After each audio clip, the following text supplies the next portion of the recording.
At 9 a.m., February 26, 1945. Hill 382, northern Iwo Jima. The air smells of cordite, sulfur, and burning flesh, an odor so thick it coats the back of the throat and never quite leaves. The ground is black volcanic ash that sticks to blood and sweat like tar, turning every wound into a grotesque sculpture of grit and red. Private First Class Douglas T. Jacobson, 19 years old, 3 island campaigns behind him, 0 decorations, crouches behind a jagged chunk of basalt on the western slope of what the Marines simply call the meat grinder. The rock is still warm from yesterday's sun, warm enough to feel through his dungarees, but it offers only the illusion of cover. Ahead of him, 20 yards upslope, a 2-man bazooka team tries to crawl forward on elbows and knees. The loader drags a canvas bag with 4 rockets. The gunner cradles the tube like it's made of glass. A Japanese Type 98 20mm dual-purpose gun opens up from a camouflaged cave mouth no one had seen until that exact second. The burst is short, precise, and merciless. Both Marines go down in the first 3-round rip, one killed instantly, the other screaming until a second burst silences him. The bazooka falls into the ash like a dropped toy, muzzle buried, tube glinting dully in the morning light.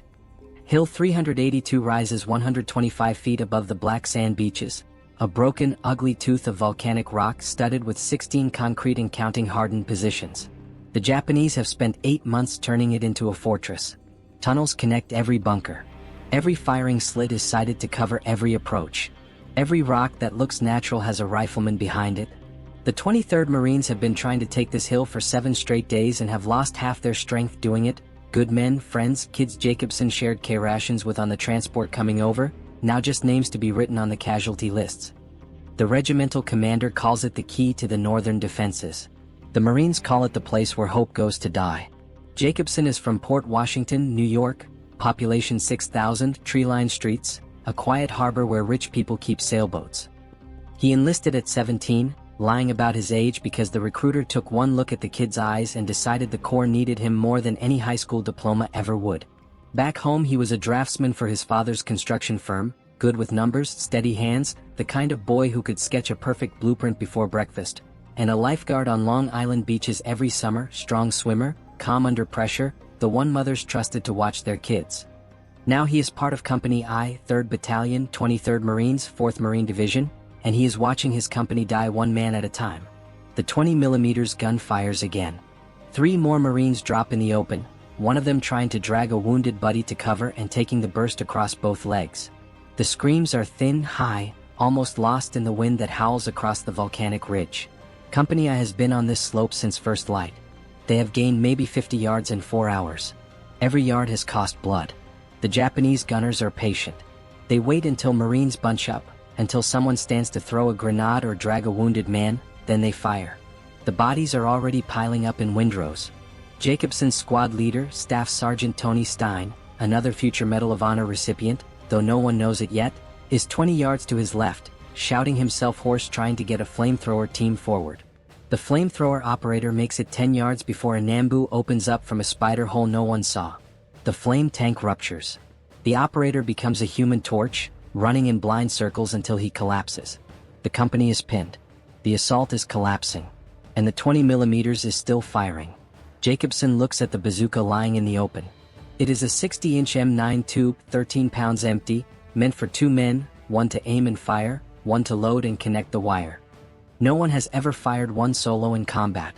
The back blast alone can burn or blind a lone gunner if he's not braced exactly right. The weight makes it almost impossible to maneuver quickly. Reloading under fire is a 2-man ballet. But the 2 men are dead, and the gun is still firing. Jacobson does not think in grand terms. He does not picture medals or history books or even tomorrow. He only knows that if that 20mm is not silenced, every man in Company I dies on this slope today. He has watched too many friends die already. He is tired of watching. He stands up and starts walking toward the bazooka. No one orders him to. No one even notices at first. He walks upright through the ash, rifle slung, eyes fixed on the fallen weapon.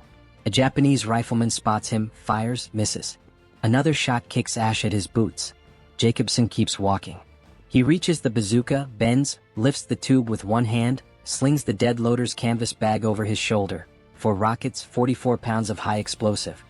Total weight on his back now, 67 pounds. Then he starts running uphill, straight at the cave mouth that is still spitting 20mm rounds like an angry dragon. The gun crew sees him coming. They swing the twin barrels toward the lone figure running at them with a bazooka on his shoulder like it's a broomstick. They fire. The burst stitches the ground to Jacobson's left. He zigzags, keeps coming. Another burst. Closer. Ash explodes around him like black snow. He dives the last 10 yards, slides behind a low ridge of basalt 30 yards from the cave. His ears ring. His heart is trying to punch through his ribs. The bazooka tube is hot from the sun. He has never fired one alone. He has seen it done in training, remembers the steps, but training was on a quiet range with instructors shouting and no one shooting back. He sets the tube down, pulls the first rocket from the bag. The M6A3 is 19 inches long, weighs 11 pounds, carries a shaped charge that can punch through 4 inches of armor plate. He slides it into the rear of the tube until it clicks, connects the ignition wire with fingers that somehow do not shake, lifts the launcher to his shoulder. The weight pulls him off balance. He braces his left arm under the tube, right hand on the wooden stock and trigger. The cave mouth is 80 yards away, partially concealed by piled rock and camouflage netting. The 20mm is still firing, sweeping the slope, keeping the entire company down. Jacobson rises. The gun crew sees him, swings the barrels. He has maybe 2 seconds. He aims, pulls the trigger. The rocket leaps from the tube with a whoosh and a roar. The back blast hammers his eardrums, kicks a cone of fire and ash 20 feet behind him. The rocket crosses 80 yards in 1 second and punches straight through the gun shield.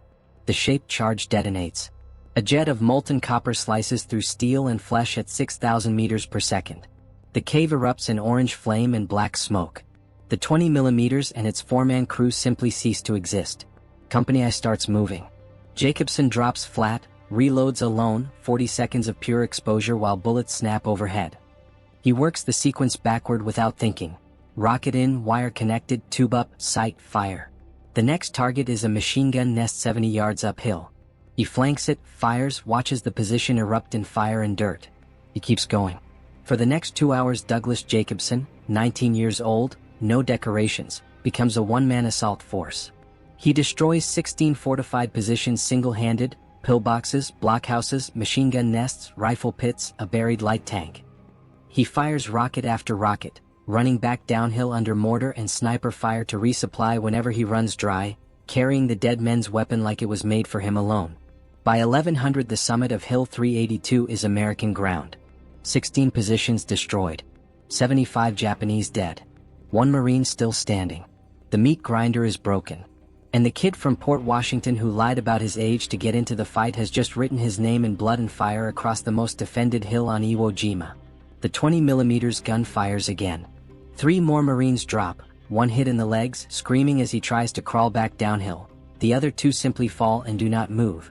The sound is a ripping canvas, sharp and mechanical, followed by the wet slap of bullets into flesh. Company I is pinned solid pinned.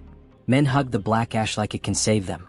Without that gun silenced, the assault collapses right here, 50 yards short of the first real cover. And beyond Hill 382 lie Turkey Knob, the amphitheater, and the rest of the Japanese main line, a wall of concrete, steel, and death that has already bled the 4th and 5th Marine Divisions white. If 382 doesn't fall today, the whole northern push stalls. The beachhead stays a narrow strip of volcanic sand. The Japanese keep their artillery, their mortars, their perfect observation over every landing craft that tries to unload. The island stays Japanese. More Marines die tomorrow and the day after and the day after that. Jacobson looks at the bazooka lying in the open. It is an M9 61 inches of steel tubing, 13 pounds empty, meant for 2 men, 1 to aim and fire, 1 to load and wire. No one has ever fired one alone in combat. The manuals say it cannot be done. The back blast alone can burn or blind a lone gunner. The weight makes it nearly impossible to maneuver quickly under fire. Reloading is a choreographed dance between 2 trained Marines. Do it wrong and you die. But the 2 men who knew the dance are dead. Jacobson does not think about medals or history or even survival. He only knows that if that 20mm keeps firing, every man he has eaten chow with, joked with, written letters home about, will be dead by noon. He has watched too many friends die on too many islands. He is tired of watching. He stands up and starts walking toward it. There is no dramatic music, no slow motion, no shouted order from an officer. Just a 19-year-old kid from Long Island in a sweat-soaked dungaree jacket standing upright in the open like he is strolling down a boardwalk back home. The volcanic ash gives no cover. Japanese riflemen have clear shots from 3 directions. One Marine already tried to recover the weapon and made it 5 yards before a Nambu round took off the top of his head. Jacobson keeps walking. Steady, deliberate steps, boots crunching in the soft ash, eyes fixed on the fallen launcher. A Japanese rifleman spots him, fires, misses high. Another shot kicks ash at his boots. A third cracks past his ear close enough to feel the wind. He keeps walking. He reaches the bazooka, bends without hurry, lifts the tube with his right hand, slings the dead loader's canvas bag over his left shoulder. 4 rockets left, 44 pounds of high explosive. The combined weight is 67 pounds. He straightens, turns uphill, and starts running with 67 pounds of steel and death bouncing against his hip and shoulder. The 20mm tracks him. The twin barrels swing with mechanical precision. The gunner has all the time in the world. He is in a cave, protected by concrete and rock, looking down a perfect lane of fire at one lone Marine running straight at him like this is a movie and the hero can't die. The gun opens fire. The burst stitches the ground to Jacobson's left, then corrects right. Ash explodes around him like black snow. One round tugs at his dungaree sleeve. Another burns across the back of his calf. He keeps running, legs pumping, lungs on fire, the weight trying to drag him down but not succeeding. He dives the last 10 yards, slides on his belly behind a low cluster of jagged basalt 30 yards from the cave mouth. His ears ring from the near misses. His heart is trying to punch through his ribcage. The gun crew knows someone is there now. They adjust aim, traversing the twin barrels, waiting for the American to show himself again. Jacobson sets the tube on the ground, breathing hard, volcanic dust coating his tongue. The bazooka is hot from the sun. His hands are steady, he does not know how, but they are. He pulls the first M6A3 rocket from the canvas bag. 19 inches long, 11 pounds, olive drab body with yellow stenciling, shape charge warhead packed with 1.6 pounds of composition B that can punch through 4 inches of rolled homogeneous armor like it is cardboard. He slides it into the rear of the tube until it clicks home, the way he has seen it done 100 times in training but never with his own hands under fire.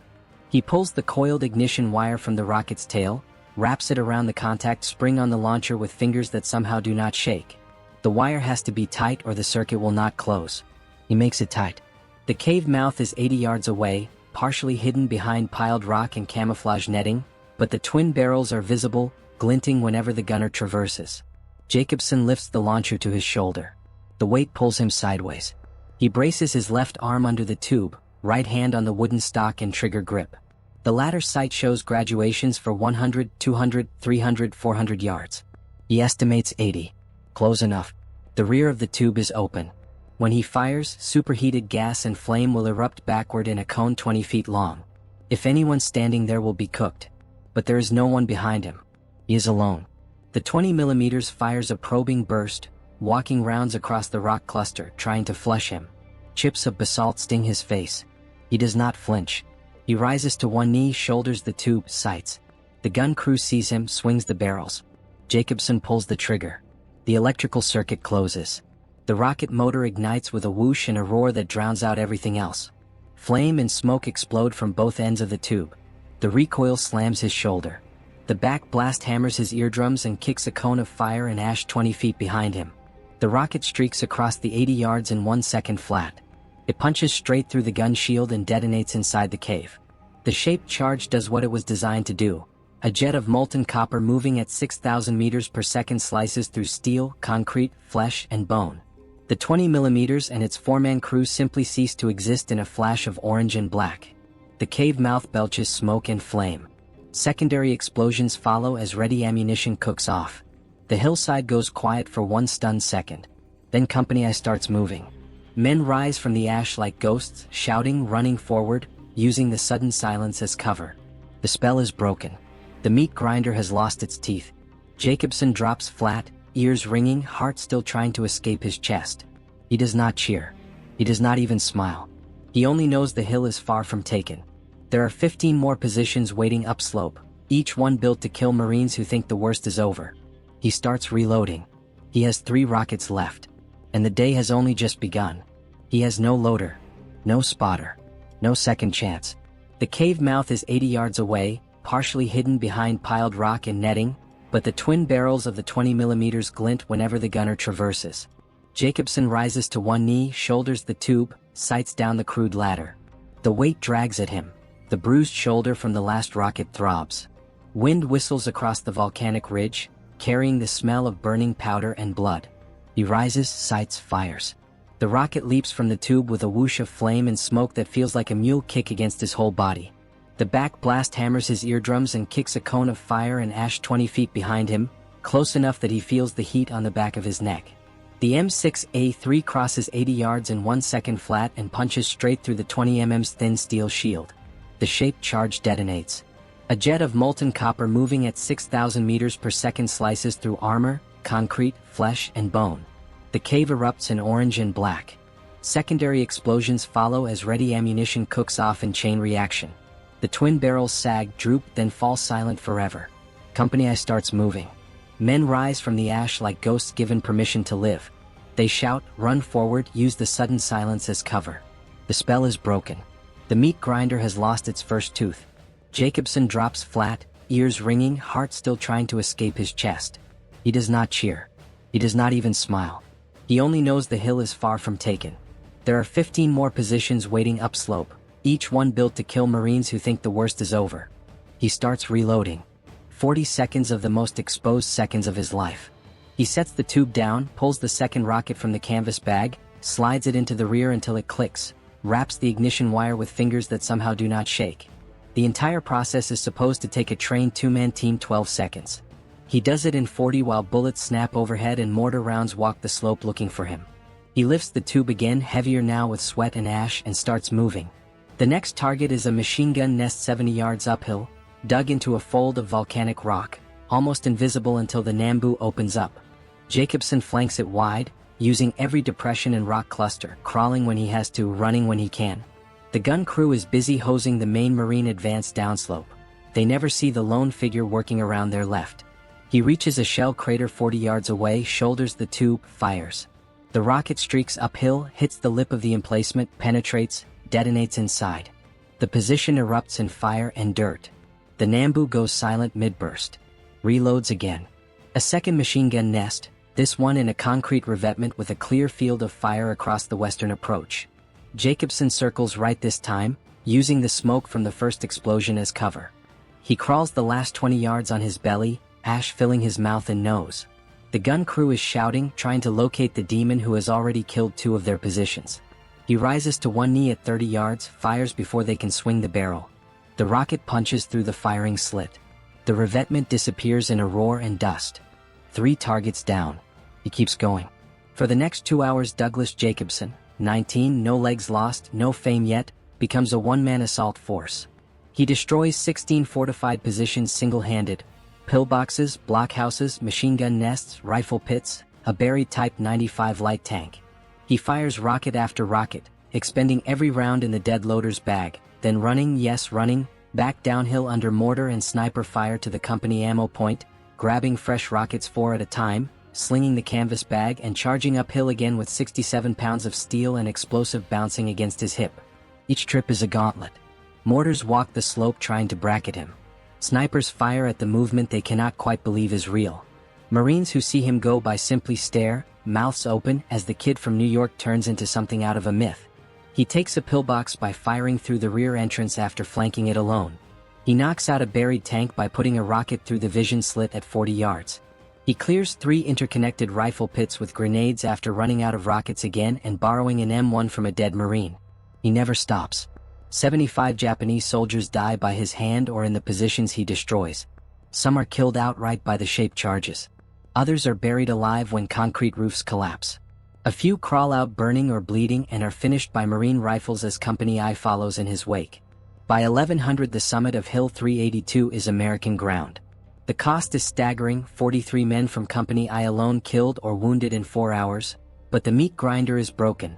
The Japanese defensive line that was supposed to hold the island for months has a hole ripped straight through its center by one 19-year-old Marine who decided a bazooka did not need 2 men if one was willing to carry the load. Jacobson walks downhill at 1,400 hours carrying the empty tube like a spent shell casing. His uniform is torn and black with ash.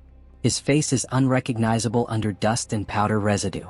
A Navy corpsman checks him. Minor cuts, severe dehydration, bruised shoulder, no serious wounds. Someone asks how he did it. Jacobson shrugs, voice hoarse from swallowing volcanic dust. I don't know. I just kept shooting till they stopped shooting back. 6 months later, President Truman hangs the Medal of Honor around his neck. But on February 26, 1945, on a black hill of ash and blood, Douglas Jacobson is still just a kid from Long Island who refused to let his company die. And because he refused, they lived. When the last blockhouse falls, Company I walks up the slope unopposed and plants the flag on the summit of Hill 382. There is no cheering. No one has the breath left for it.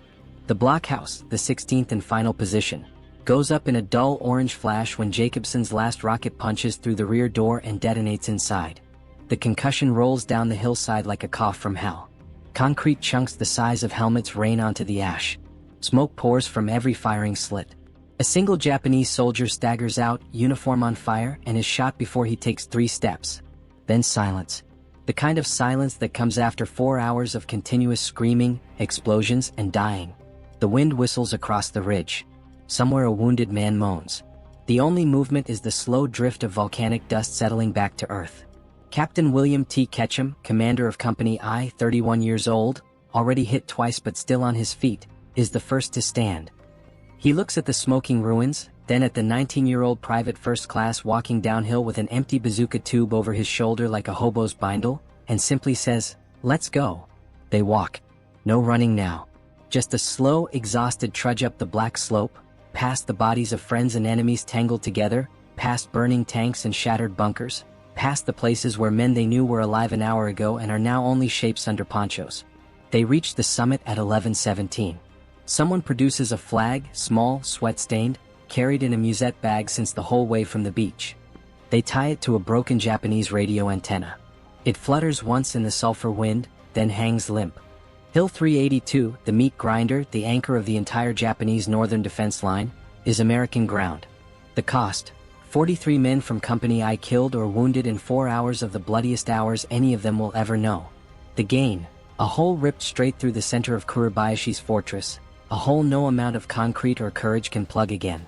And the man who ripped it is 19 years old, covered in ash and other men's blood, carrying an empty tube that was never meant for one man. Jacobson is promoted to corporal on the spot. Ketchum tears the PFC stripe off his own sleeve and pins it on the kid with a safety pin. The next week he makes sergeant. The paperwork will say, "For extraordinary heroism above and beyond the call of duty." The men who were there will simply say, "He took the hill." On October 5, 1945, in the East Room of the White House, President Harry Truman, a man who knows something about artillery and what it feels like to send boys into fire, hangs the Medal of Honor around Douglas Jacobson's neck. Jacobson is 20 years old. He stands at attention in dress blues that still don't quite fit his frame, eyes fixed on a point somewhere above the president's head, trying not to think about the 43 names he will never forget. Truman's voice is quiet, almost conversational. "In the name of Congress, for conspicuous gallantry and intrepidity at the risk of his life above and beyond the call of duty." Jacobson hears none of it. He is thinking about the smell of volcanic ash and the way the 20mm sounded when it fired. He is thinking about the faces that will not be going home. He will serve 24 years in the Corps after that day. He will go to Korea with the 1st Marine Division. He will serve in Japan, Okinawa, Vietnam.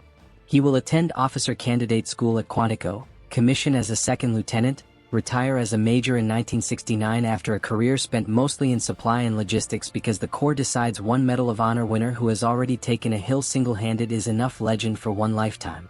He will marry a schoolteacher he meets in Okinawa, raise 3 children, move to Florida in 1987, and spend his retirement fishing and refusing most interviews, speaking only when school groups or veteran organizations ask, and then only in short, plain sentences that never quite capture what it felt like to run uphill with 67 pounds of steel while the world tried to kill him. He will tell them the medal belongs to the 43 men who didn't come down the hill. He will die quietly in Port Charlotte, Florida, on August 20, 2000, congestive heart failure and pneumonia, surrounded by family. He is 74 years old. The obituary in the local paper is 3 paragraphs. The Marine Corps Times runs a longer piece. Most of America never notices. But on February 26, 1945, on a black hill of volcanic ash and blood that stank of sulfur and death, a kid from Long Island who lied about his age to get into the fight picked up a weapon meant for 2 men and used it like it had been waiting for him his whole life. 16 bunkers. 75 enemy dead. 1 Marine. Sometimes one man is enough. Sometimes one 19-year-old with nothing but a bazooka and a refusal to let his friends die is more than the Japanese Empire can handle. The meat grinder broke that day. And the boy who broke it walked away with nothing but an empty tube, a chest that would one day carry the highest honor his country can give, and the quiet knowledge that he had kept his promise to the men who trusted him to bring them through. Hill 382 fell because Douglas Jacobson refused to stop. And somewhere in the volcanic ash of Iwo Jima, the ghosts of the 43 men who didn't come down that hill still walk beside the kid from Port Washington who made sure the rest of them did. If this story of the 19-year-old who broke the meat grinder hit you the way it hits us every time we stand on that ash and imagine what it must have felt like, do 3 things right now. Smash that like button. Every like tells the algorithm to show this to someone who needs to know what real courage looks like at 19. Subscribe and hit the bell. We bring you these stories every week. Drop a comment. Where are you watching from, and had you ever heard of Douglas Jacobson before today? Because the kid who turned one bazooka into a legend deserves more than a footnote. He deserves to be remembered. Lock in. This is Wartime Zone. We'll see you in the next fight.